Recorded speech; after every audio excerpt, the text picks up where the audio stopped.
इस वक्त मैं मुजफ्फरनगर के गांव मोहम्मदपुर मॉडर्न में। आज यहाँ जाट समाज के बड़े सम्मेलन का आयोजन किया गया और जाट समाज की अलग अलग क्षेत्रों की जो बड़ी हस्तियाँ हैं वो भी पहुँची, खाप चौधरी भी पहुँचे और अखिल भारतीय जाट महासभा के राष्ट्रीय महासचिव चौधरी युद्धवीर सिंह भी इस सम्मेलन का हिस्सा बने। समाज से जुड़े कई बड़े मुद्दे उठे, हरियाणा चुनाव का जिक्र भी हुआ और उस बीच में एक बड़ा सवाल कायम रह जाता है जाट आरक्षण का, जिसके लिए अखिल भारतीय जाट महासभा लगातार प्रयास कर रही है। तो आने वाले दिन में आरक्षण के लिए क्या रणनीति होगी और आज के इस सम्मेलन से समाज की क्या दिशा तय करने का प्रयास किया गया, उसी बारे में हम चौधरी साहब से चर्चा करेंगे। तो चौधरी साहब, क्या बड़े फैसले आज के इस सम्मेलन से हुए? देखिए, आपने सुना होगा, मैंने बताया हमारे उद्देश्य जो हैं, हम चार हमारे बेसिक इश्यूज़ हैं।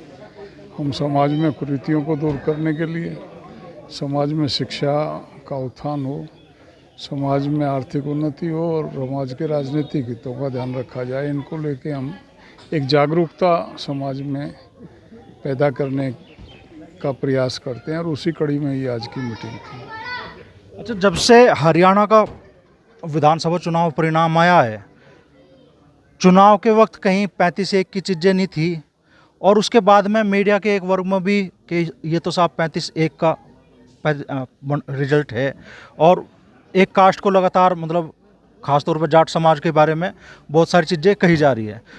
आप क्या मानते हैं भाई, इस चुनाव के परिणाम से समाज के मान सम्मान या प्रतिष्ठा पर भी कोई असर पड़ा है या समाज का जो वजूद है उस पर भी कोई असर पड़ा है क्या? ये एक षड्यंत्र है। ये जो प्रचार किया जा रहा है कि 35-1 का चुनाव हुआ, ये बिल्कुल गलत है। सरकारी आंकड़े माने तो हरियाणा में 22% जाट है। 22% में 60% मतदान हुआ और 100% गया नहीं होगा तो जाट कितने फीसदी आएगा? 10-12% जाट कांग्रेस के हिस्से में आता। कांग्रेस को 39.4% वोट मिली है, तो दूसरा वोट किसका?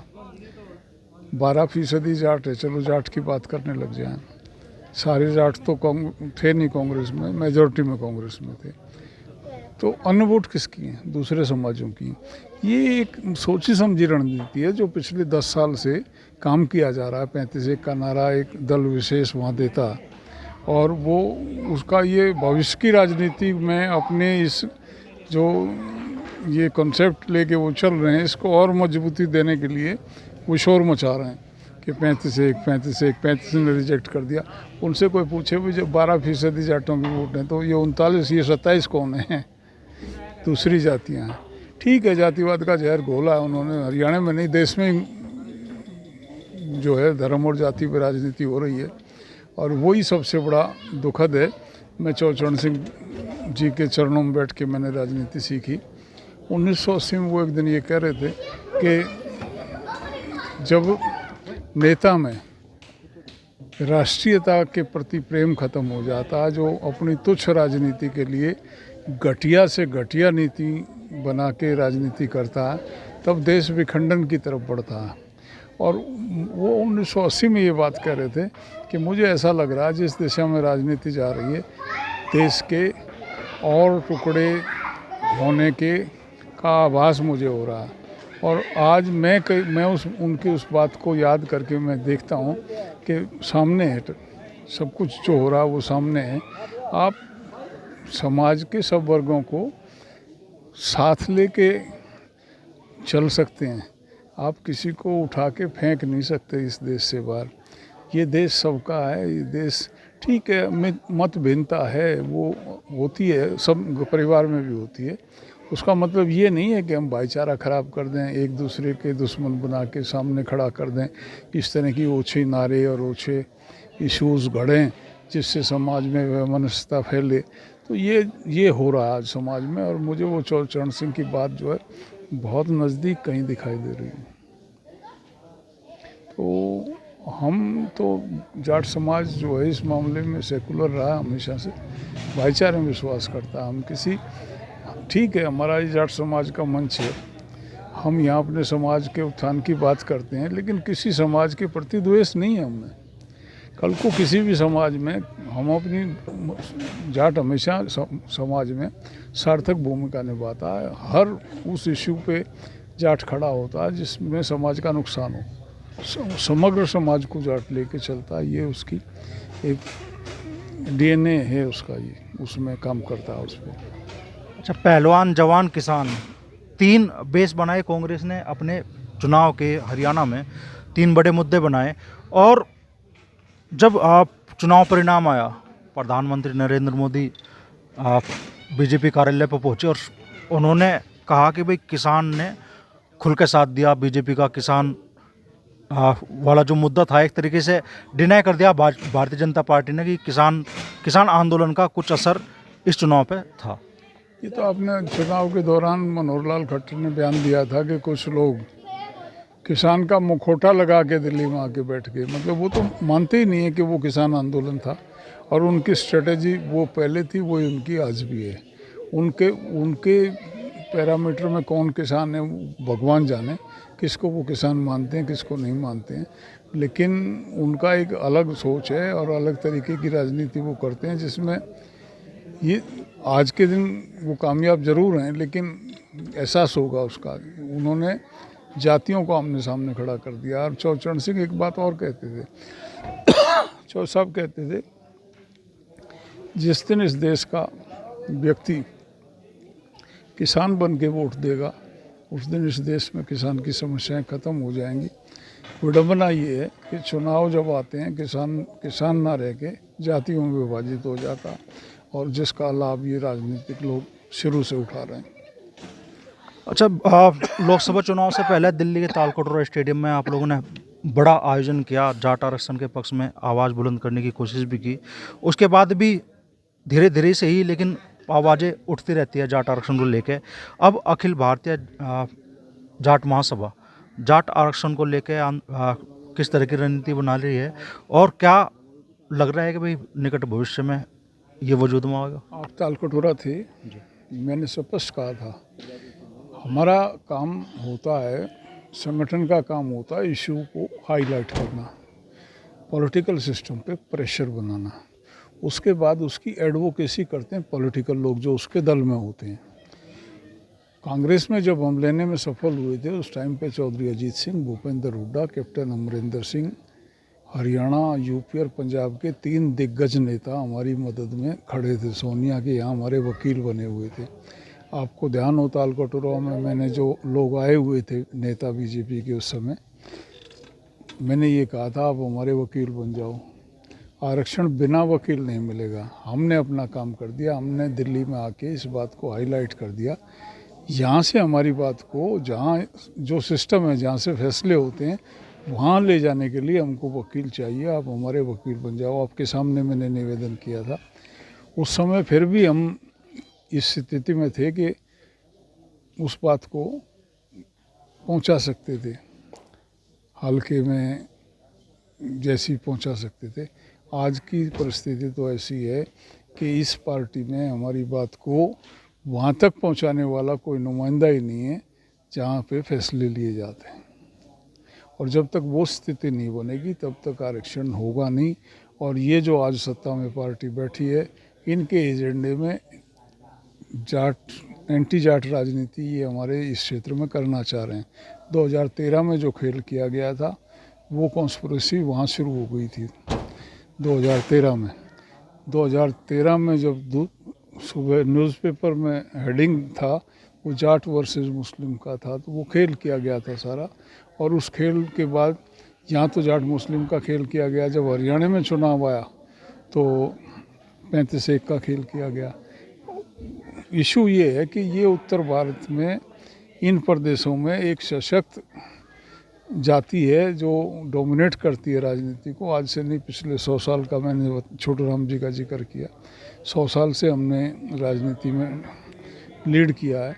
और इनकी स्ट्रेटजी ये है कि अदर देन इनको छोड़ के राजनीति की जाए। और ये लगातार जिस दिन से ये लोग इनके हाथ में, ये 2 गुजरातियों के हाथ में कमांड आई है, तब से जाट को आइसोलेशन में डाल रहे हैं और कुछ नहीं है। ये किसी को कुछ भी दे दें, जाट को कुछ नहीं देंगे, ये तय है, क्योंकि इनकी राजनीति का बेस ही एंटी जाट है। तो अपने लोगों को उस शक्ति को ख़राब करना, अननेसेसरी लोगों को इकट्ठा करना, जब ये पता है कि इकट्ठा हो जाएंगे लोग, आ भी जाएंगे, लेकिन लोग उस आवाज़ को बुलंद करेंगे ना, उसके बाद जो इस सिस्टम में काम करता है, एडवोकेट कौन है आपका, जो वहाँ तक जाके आपकी बात को जस्टिफाइड ठहरा के और आपको उस समाधान निकाले, उसका वो नहीं है हमारे पास।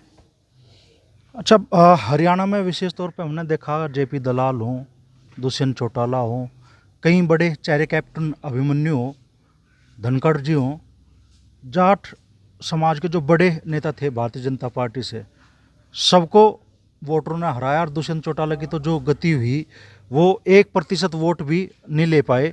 पिछले चुनाव में 15% वोट थी और 10 विधायक थे उनके। दुष्यंत के साथ तो जो हुआ वो ये हुआ कि उसने ये कहा था बीजेपी को उखाड़ के जमुना पार फेंक देंगे, इसी मैंडेट उसको इसी नाम का मिला था कि बीजेपी को उखाड़ के जमुना पार फेंकने वाला था वो, और जिसको बाहर फेंकने के लिए वोट लोगों ने दिए थे उसके गोद में जाके वो बैठ गया। और किसान आंदोलन में उनके पिताजी का जो बयान था वो किसान विरोधी बयान था, जिससे आहत थे लोग दुष्यंत से। तो ये वजह रही दुष्यंत को इस सतर पे 1% से भी कम वोट उसका प्रतिशत है प्रदेश में। लेकिन जो हारे हैं, जैसे कैप्टन अभिमन्यु आ रहे हैं, जेपी दलाल आ रहे हैं, ओपी धनखड़ आ रहे हैं, ये बीजेपी की स्ट्रेटेजी है। भी आप मेरे साथ चलें, बीजेपी को ओपी धनखड़ को वोट किया जाटों ने, कैप्टन को वोट किया जाटों ने, लेकिन जो बीजेपी का जो कोर वोटर है उसने कांग्रेस को वोट किया। वो बीजेपी का वोटर तो है, वो जाट को नहीं देना चाहता, उसने अपना जो है वो वोट वहाँ पे दिया ही नहीं उसे। और ओपी धनखड़ को तो 2 दफ़े इसी कॉन्स्पिरेसी से हराया गया। तो वो नहीं चाहते कोई बड़ा नेतापन पे और आगे के लिए उनके रास्ते में खड़ा हो और हक मांगे, तो यहाँ इलेक्शन में ही निपटा लो इनको। तो आप कह रहे हैं भाई, आप बीजेपी के जो बड़े जाट नेता थे उनको बीजेपी की रणनीतिकारों ने चुनाव हराया। बीजेपी की रणनीति के कारण ही वो हारे हैं चुनाव। अच्छा, जाट आरक्षण के साथ साथ में कई दूसरी जातियों के साथ मिलकर आप लोगों ने रणनीति बनाई थी, जिनमें मराठा भी थे और दूसरे समाज थे, कि सभी अब मिलकर आरक्षण की लड़ाई लड़ेंगे। बेसिक आपने देखा होगा वो इशू, हमने उसको हाईलाइट किया। और कांग्रेस, मतलब देखिए ये भी कोई कम अचीवमेंट नहीं होती कि आज विपक्ष में कांग्रेस ही बड़ा दल है, और कांग्रेस का नेता राहुल ने कहा कि इस 50% की लिमिट को ख़त्म करना पड़ेगा। तो कहीं ना कहीं हमारी बात बढ़ रही है ना। आज विपक्ष कह रहा है, कल सत्ता पक्ष की मजबूरी होगी। हम उस बेईमानी को वो क्लियर वो कह रहा है कि जातिगत जनगणना होनी चाहिए, जिसको ये हाइड करना चाह रहे हैं। वो क्लियर कह रहा है कि 50% की लिमिट क्यों, जितने हैं उतना अधिकार मिलना चाहिए, वही हमारी मांग है। अगर हमको उस प्रतिशत में मिल जाता तो हमारा ख़त्म हो जाता। देखिए मतलब इस कोर्ट दोगले हैं इस देश में। जब भूपेंद्र हुड्डा ने आरक्षण दिया हरियाणा में, 10% तो दिया ओबीसी को, 5 जातियों को 10% दिया उन्होंने इकोनॉमिकल बैकवर्ड को, 50% की लिमिट क्रॉस कर गई, 47 से 67 हो गया। 10% को उन्होंने कोर्ट ने रोक लगा दी, 57 रह गया। जब संविधान में 50% से ज़्यादा नहीं दे सकते हैं, ऐसा सुप्रीम कोर्ट में इंदिरा साहनी का डिसीजन है, तो 10% 57 कैसे हरियाणा में? इकोनॉमिकल बैकवर्ड को तो ठीक ठहरा रहे हैं और ओबीसी वाले को काट रहे हैं। तो मतलब यहाँ ना अदालतें फेयर हैं, ना यहाँ पॉलिटिकल सिस्टम, सब इनके प्रभाव में और सब इनके हिसाब के डिसीजन है। जो समाज की बड़ी आकांक्षा है, जिस चीज़ के लिए आप लोग लंबे टाइम से संघर्ष कर रहे हैं, खास तौर पर आप। हम बैठे नहीं हैं, लेकिन मैं यहाँ से इकट्ठा कर लूँ 50,000 लोग, 1 लाख लोग, और दिल्ली में जिनको फैसला लेना वो बायस्ड हैं। वो कहते हैं जितने ये लोग उग्र होंगे, जितने ये लोग करेंगे, इतना ही तुम्हारा जो 35-1 का नारा है वो मजबूती से कामयाब होगा। वो तो चाहते हैं। तो हमको तो पहले इनका इलाज करना पड़ेगा, या तो इनकी मानसिकता बदल देंगे या इनको बदल देंगे। हमारा तो एक सूत्री कार्यक्रम है। मानसिकता बदलना या उनको बदलना दोनों ही बड़े टारगेट है सर। आपने देखा होगा, हमने एक बड़ी पार्टी के मैनिफेस्टो में वो सब बातें डलवाई जो हमारी डिमांड हैं। एमएसपी हमने उसमें डलवाया, लॉन वेवर का हमने उसमें डलवाया, जातिगत जनगणना का उसमें डलवाया, राहुल से का बयान उस पर आया कि 50% की लिमिट ख़त्म होनी चाहिए और इसको जनसंख्या के अनुपात में मिलना चाहिए।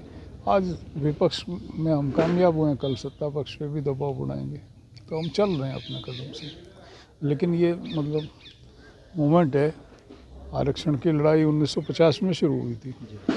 1949 में चौचरण सिंह का पहला बयान था और उनके गांव के बच्चों को आरक्षण दिया जाए।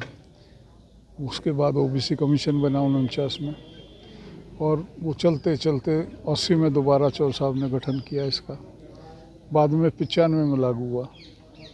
ये लड़ाइयाँ टाइम फ्रेम नहीं होती, लंबी चलती हैं। हम जितना लड़ पाएंगे हम लड़ेंगे, और उसके बाद ये नौजवान लड़ेंगे। मुद्दे ख़त्म नहीं होते हैं। जो मुद्दा आ गया समाज के बीच में, उसको अगली पीढ़ी लेके चलती है। जिन लोगों ने आरक्षण की, ओबीसी की लड़ाई शुरू की थी, वो तो गए हुए भी, उनको 50-50 साल हो गए। 95 में मिला था।